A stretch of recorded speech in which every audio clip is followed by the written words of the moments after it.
yeah, I want this year to be bigger and better, and just do as much as we possibly can with it. And this is the first episode back.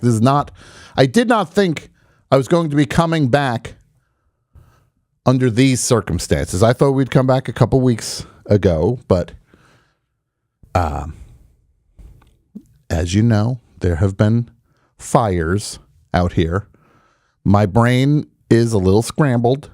I feel like I'm just getting my brain back from all this stuff, because the month of January there's been a weird one, dealing with all the fires and all the stuff like that. Dealing with I got some personal family health things that that are not good, but nothing bad has happened. We're hanging in there. But yeah. So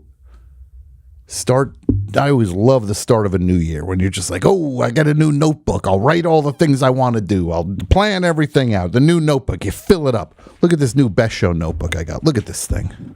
See, look, all these empty pages. Every one of these pages is potential. I'm going to fill them all up.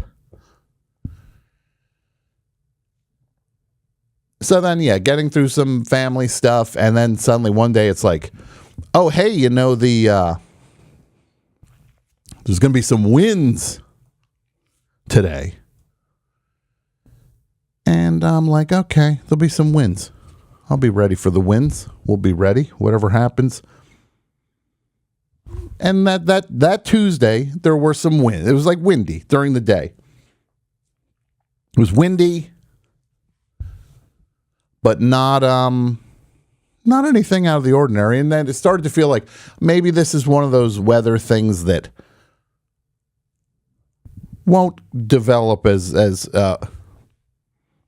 massively and horrifyingly as people were worried about it doing. And then Julia and I, my wife Julia, we went out for food.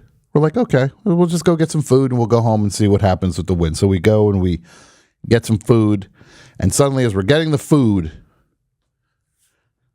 look out the window and you see just the traffic light going like this all of a sudden, going swinging back and forth, and then branches are blowing down the street, big branches. It's like, here, this is the wind now. So we quickly gather our stuff, hurry home, and driving home, it's like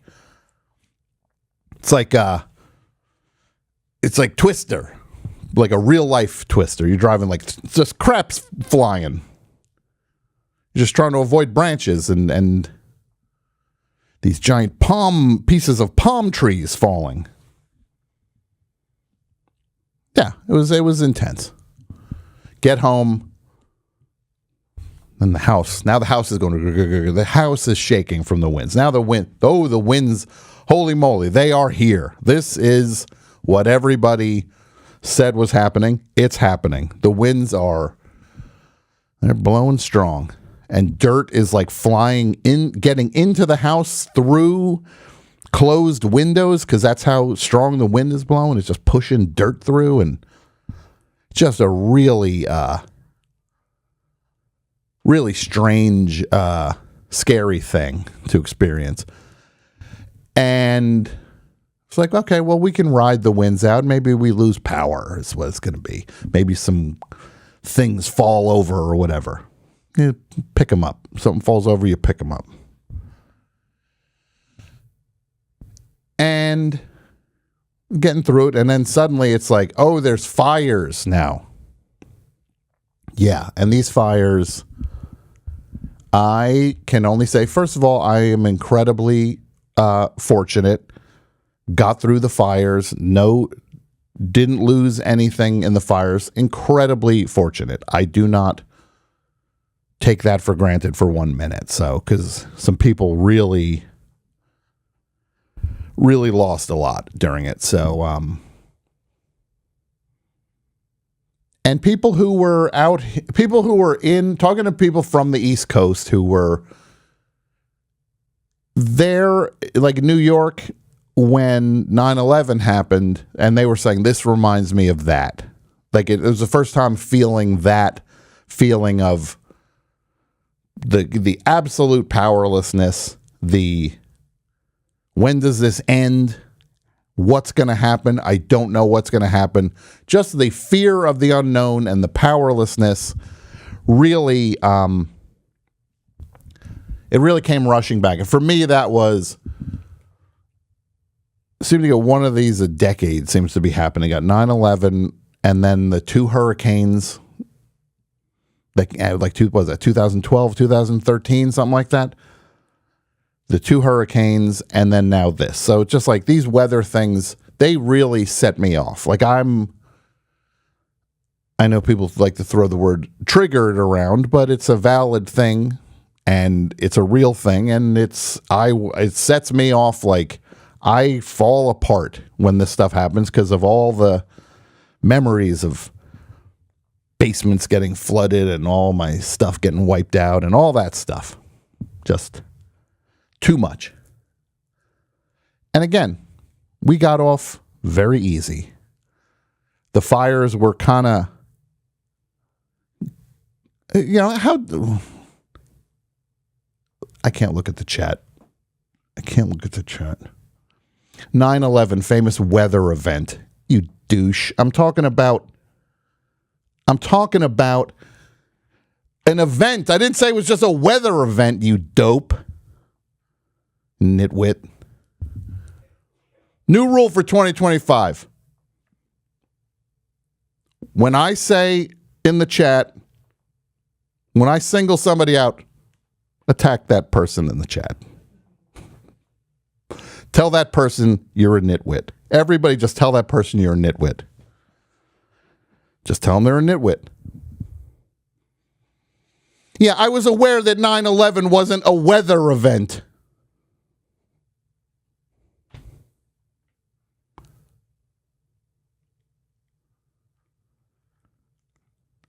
Yeah, so basically the fires were coming. If the Eaton fire kept going south, we would have been in trouble, but thankfully it stopped before it was a legit threat. So we were very lucky. No, don't ban them from the chat. I want them to know they're a nitwit. I want them to take every person calling them a nitwit to heart.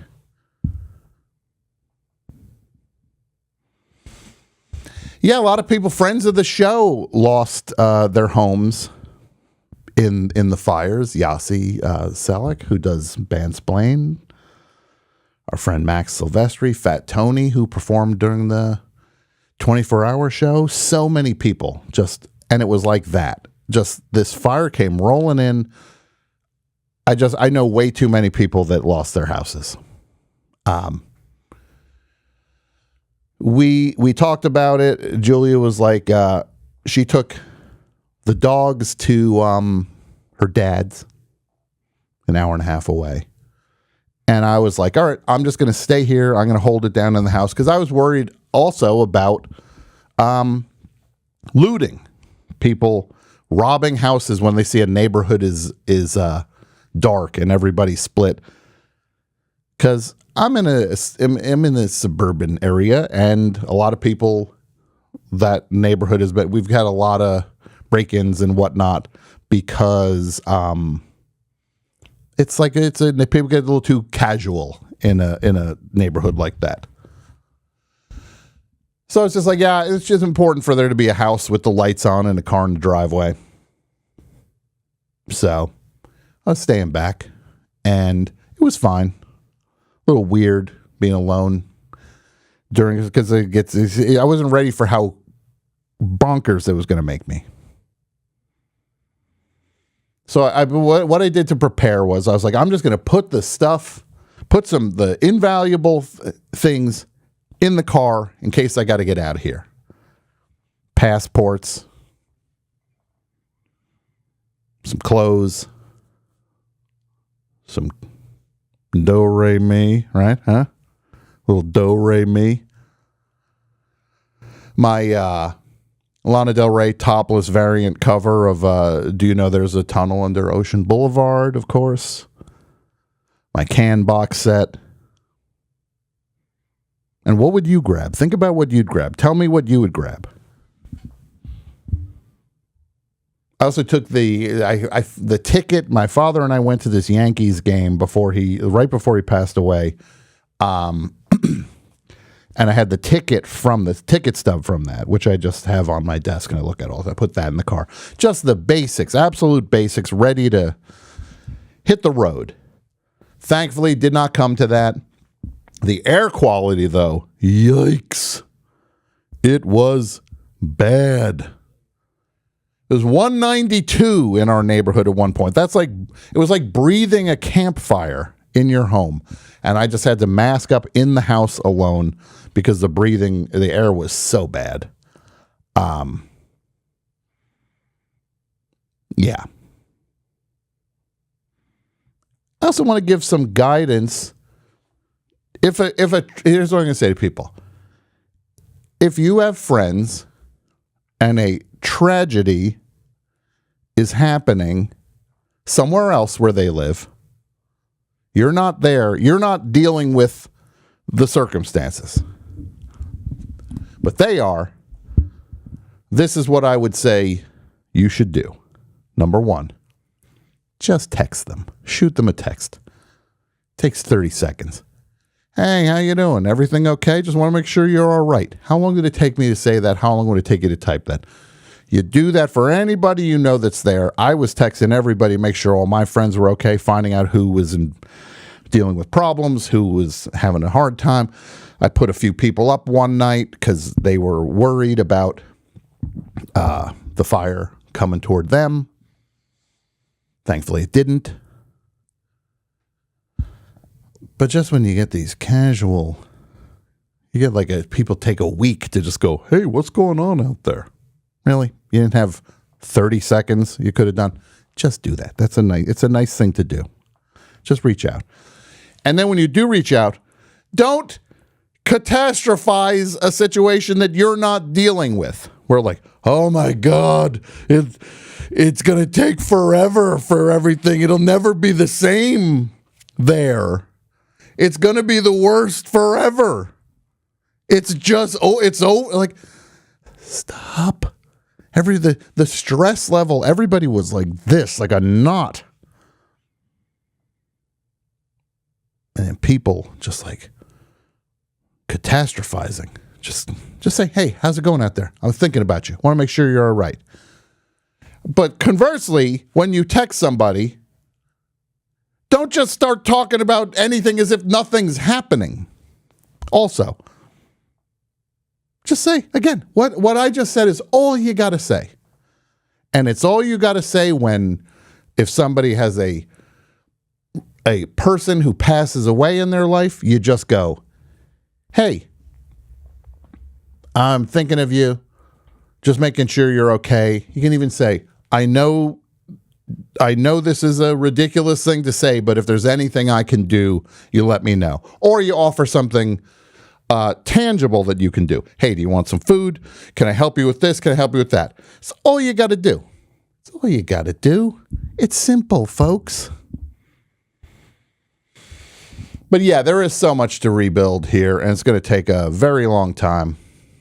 But people are working very hard on it, and people here really came together, and it's a beautiful thing to see how everybody is just united out here.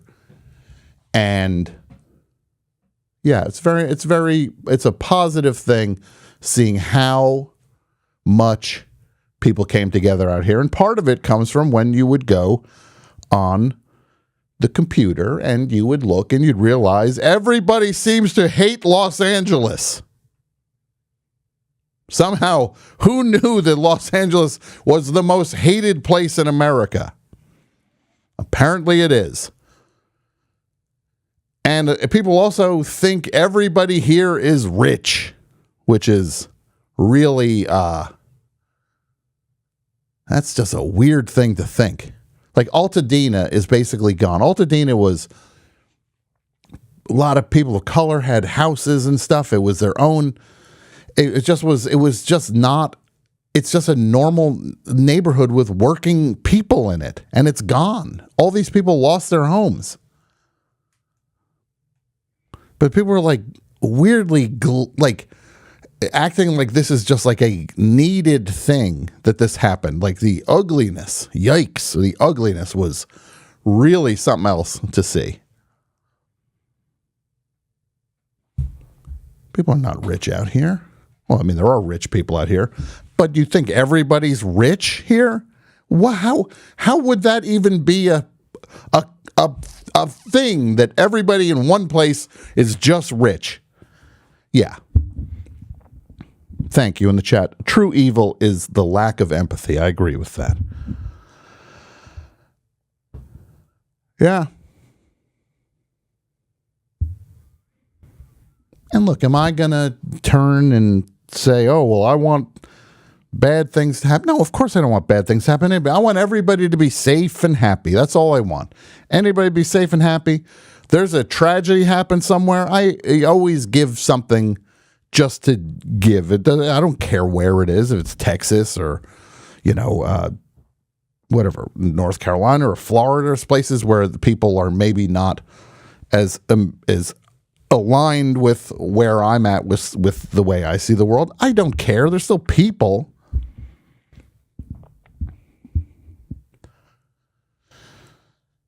And there was a point where I was like, when I got my dog Barbarella. Now Barbarella's missing her front paws because she probably she was from Taiwan. I think she stepped in some sort of trap over there because people would set up traps because there's stray dogs everywhere. I got Barbarella. We got Barbarella. And at first we were like, oh, we're just fostering this dog. We're going to foster Barbarella until she finds her permanent home. And partway through that, somebody was over our house and they said, hey, what's the deal with your dog with the effed up paws? And I got so mad. And that's the moment I realized, oh, this is my dog. I love this dog. This is a great dog. Barbarella is my dog. That's the moment we decided we're adopting Barbarella. Hearing that made me realize the ownership I had for this dog and the love I had for this dog. And then it was just like, okay, Barbarella's in the family. I love her. And I needed that moment to clarify how I felt about this dog. Along those lines, everybody who's been putting down Los Angeles, prejudging things, saying awful stuff and weird glee and thinking it's like the schadenfreude surrounding it. Hearing all that stuff made me realize, you know what? This is where I live. And I'm from here now. This is my home. I love Los Angeles, and I'm not going anywhere. This is my home now. And, of course, maybe Los Angeles, yes. Look, I love so much about it here. Do I love the sports teams? No, I don't love sports teams. Terrible sports teams. Weirdly awful taste in music. Too many Kobe Bryant murals. But you know what? This is where I am, and this is now my home. So it made me realize that. So that was another thing that came from it. And the other thing I'm going to say is, we're going to do stuff to help out. This is not the kind of immediate thing that's going to get wrapped up in a week and then you're Oh, we moved on from that. No, we are at the beginning. It's going to be a lot of work to do. Best Show's going to do a lot of stuff. Best Show's going to do a lot of stuff to help with getting this place back on its feet. So, yeah, it's well, it's gonna take a while, so we'll all do it, and I'm gonna let you know what we're doing. We have some places you can donate to. One thing you should know is our friend Nicole Lawrence just put out. She and a couple other people compiled a record called Super Bloom, a benefit for Los Angeles fire relief. And it's got Jim James, King Gizzard, Mac DeMarco. 1 million people are on this thing. And it's Super Bloom, a benefit for Los Angeles fire relief compilation. And you can get it.